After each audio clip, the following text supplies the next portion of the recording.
People of Mgbakwu, Aka North Cancer area have sent a save our soul message to government at all levels to save them from the devastating effect of flooding wreaking havoc in their community.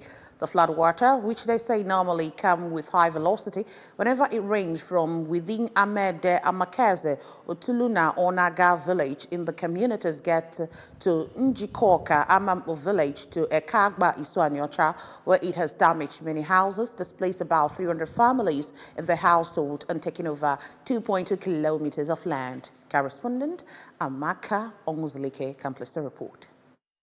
Addressing the ABS crew after inspecting the level of damage the flood has caused, the Commissioner for Environment, Sir Felix Odumegu, who spoke through one of his aides, Mr. Emmanuel John Bosco, expressed dismay over the incident, stating that it was due to lack of drainage and water channels caused by lack of planning and maintained. That another issue they are facing is that all flood water collect in their area because it is a slopey area, saying that it has caused serious mayhem and so many agricultural activities affected, and promised to send the message to Governor Chukwuma Soludo, whom he believes will do justice to it. During our investigation, we found that most of the roads here have no drainage, and the major places we went to are all at the slopey area and then the receiving end. All the flood water have been channeled to that place without a proper drainage, which has caused this mayhem. We assure them that by the will of God, our working governor is going to come to their rescue. The President General of Mgbakwu Community, Honorable Basse Nwokomachukwu, disclosed that they have experienced such for the past 10 years and have tried all they could to stop the flooding. It kept escalating, thereby causing more harm, saying that it has rendered many homeless as it is about taking the whole Amambu village. We've been suffering here for